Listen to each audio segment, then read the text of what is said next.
أعوذ بالله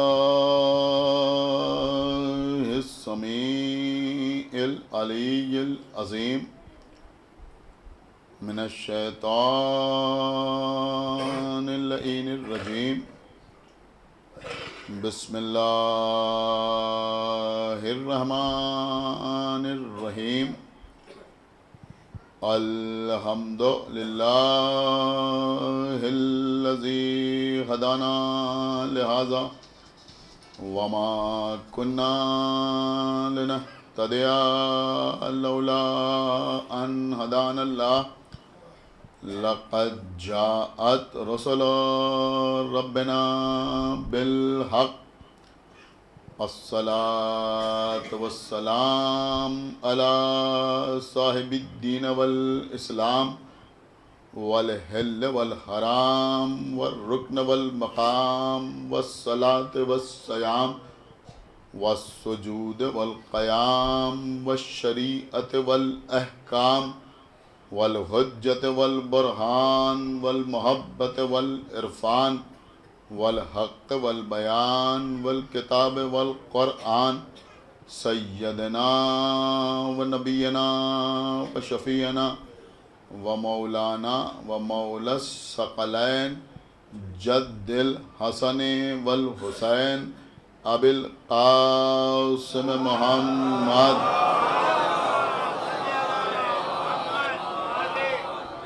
وعلى أهل بيته الطيبين الطاهرين المعصومين المظلومين المنتخبين المنتجبين الذين أذهب الله عنهم الرجس وطهرهم تطهيرا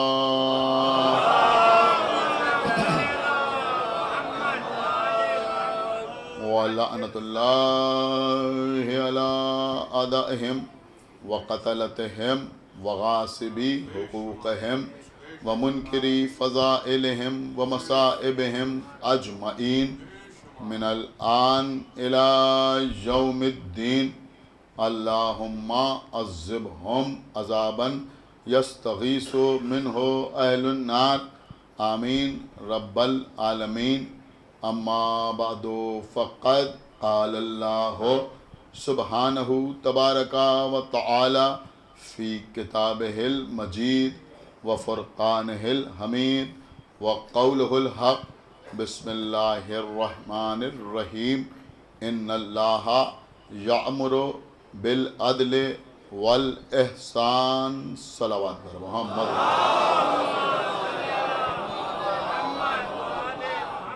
حضرات مسلسل گفتگو کا سلسلہ جاری و ساری ہے۔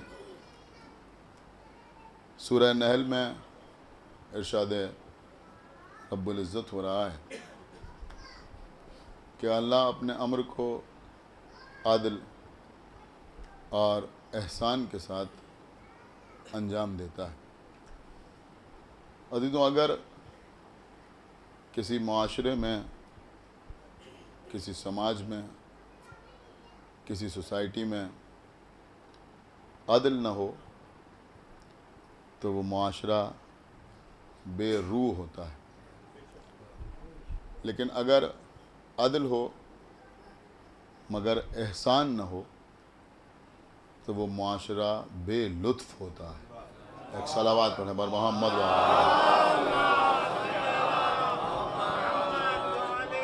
آج تیسری تقریر ہے مسلسل عدل کے عنوان پر گفتگو کا سلسلہ جاری و ساری ہے۔ اس سے پہلے کی مجلس میں میں نے آپ کے سامنے عرض کیا تھا کہ الحمدللہ جن کے اصول دین میں عدالت ہے انہی کے اصول دین میں امامت ہے، یعنی امامت میں عدالت ہے، عدالت میں امامت ہے۔ عزیزوں، اس امامت کی بات تو جانے دیجئے، ہمارے یہاں ہر کس و ناکس کے پیچھے نماز نہیں پڑھی جاتی۔ ایک صلوات پڑھو بر محمد۔ غور کر رہے ہیں، ہر ایک کے پیچھے نماز نہیں پڑھی جاتی۔ یہاں وہ مزاج نہیں ہے کہ آج تم نماز پڑھا دو اور کل ہم نماز پڑھا دیں گے۔ جماعت کا اجر، جماعت کا ثواب خوب بیان ہوا ہے، لیکن امامت جماعت کے شرائط بھی بیان ہوئے ہیں، جن میں پہلی شرط یہ ہے کہ نماز پڑھانے والا مرد ہو۔ توجہ فرمائیے، صلوات پڑھے محمد وآلہ، ایک صلوات پڑھے پر محمد وآلہ۔ اب آپ ہمیں انصاف سے بتائیں کہ جب ہمیں نماز کی جماعت میں کسی مرد کے علاوہ کسی کی امامت اچھی نہیں لگتی تو جنگ کے میدان میں ایک صلوات پڑھا پر محمد وآلہ، ایک صلوات پڑھا پر محمد وآلہ۔ اور کیا آپ نے ایک اور شرط ہے کہ نماز پڑھانے والا حلال زادہ ہو۔ بہت توجہ آپ، نماز پڑھانے والا حلال زیادہ ہو۔ حلال زادے کے پیچھے ہم نماز پڑھتے ہیں، اور جو حلال زادہ نہ ہو اس کے پیچھے نماز نہیں پڑھتے۔ بہت توجہ آپ حضرات کی۔ اب طے کیسے ہوتا ہے یہ الگ بات ہے۔ قرأت اس کی درست ہو تو اس کے پیچھے نماز پڑھی جائے گی، اور جس کی قرأت درست نہ ہو اس کے پیچھے نماز نہیں پڑھی جائے گی۔ لیکن سب سے بڑی شرط جو ہے وہ ہے عدالت۔ توجہ آپ حضرات کی چاہتا ہوں، سب سے بڑی شرط ہے عدالت، یعنی نماز اس کے پیچھے پڑھی جائے گی کہ جو عادل ہو۔ میں ایک بات واضح طور پہ آپ کے سامنے عرض کروں کہ عدالت شرط ہے نماز پڑھانے والے کے لیے، عصمت شرط نہیں ہے۔ ایک صلوات پڑھے پر محمد وآلہ۔ یہ میں نے بڑی پتے کی بات آپ کی خدمت میں عرض کر دی، ایک صلوات پڑھے پر محمد وآلہ۔ یہ بات میں اس لیے آپ کے سامنے عرض کر رہا ہوں کہ کبھی کبھی لوگ اس منزل پر پہنچ جاتے ہیں کہ امام جماعت میں عصمت تلاش کرنے لگتے ہیں۔ ایک صلوات پڑھے پر محمد وآلہ،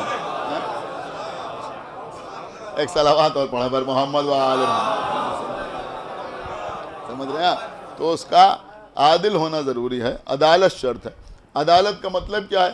کہ یہاں پر عدالت کا مطلب یہ ہے کہ گناہ نے کبیرہ انجام نہ دیتا ہو۔ یہی عام طور پہ بیان ہوتا ہے، آپ نے بھی سنا، ہم نے بھی سنا، ہم بیان کر رہے ہیں کہ گناہ نے کبیرہ انجام نہ دیتا ہو اور گناہ صغیرہ پر اصرار نہ کرتا ہو، تو امام جماعت وہ ہو سکتا ہے کہ جس میں عدالت پائی جائے۔ غور کیا آپ نے، جس میں عدالت پائی جائے۔ تو بھیا جب تھوڑی دیر کی امامت کے لیے ہم کسی غیر عادل کو امام ماننے کے لیے تیار نہیں ہیں، ایک صلوات پڑھے پر محمد وآلہ، ایک صلوات پڑھے پر محمد وآلہ محمد۔ تو پھر کائنات کی امامت کے لیے ایک صلوات پر پڑھ دے پر محمد وآلہ۔ چلیے قبلہ، حالانکہ اس وقت موضوع نہیں ہے، لیکن میرا دل چاہ رہا ہے کہ میں آپ کے سامنے عرض کروں کہ افتخار العلماء مولانا سعادت حسین صاحب قبلہ نے اپنی کتاب مصائب الشیعہ میں بڑا خوبصورت سے جملہ لکھا۔ بہت توجہ آپ حضرات کی چاہتا ہوں۔ جناب میثم تمار کے لیے انہوں نے تحریر فرمایا، بڑا قیامت کا جملہ سنیے گا ارشد صاحب۔ انہوں نے تحریر فرمایا کہ ہمارے بڑے بڑے علماء نے یہ تحریر کیا ہے۔ جناب میثم تمار، آپ جانتے ہیں کہ جناب میثم تمار کون ہے؟ 14 معصومین کی فہرست میں شامل نہیں ہیں، مولا علی کے چاہنے والے ہیں، مولا علی سے محبت کرنے والے ہیں۔ تو جناب میثم تمار کے سلسلے میں افتخار العلماء نے تحریر فرمایا کہ ہمارے بڑے بڑے علماء نے اپنی اپنی کتابوں میں لکھا ہے کہ اگر عدالت اور عصمت کے درمیان کوئی اور درجہ ہوتا تو ہم میثم کے لیے وہ استعمال کرتے۔ ایک صلوات پڑھا پر محمد وآلہ، اور کیا ایک صلوات اور پڑھے پر محمد وآلہ۔ اور کیجئے قبلہ، جو میں عرض کر رہا ہوں اس کا مطلب یہ ہوا کہ بڑے بڑے علماء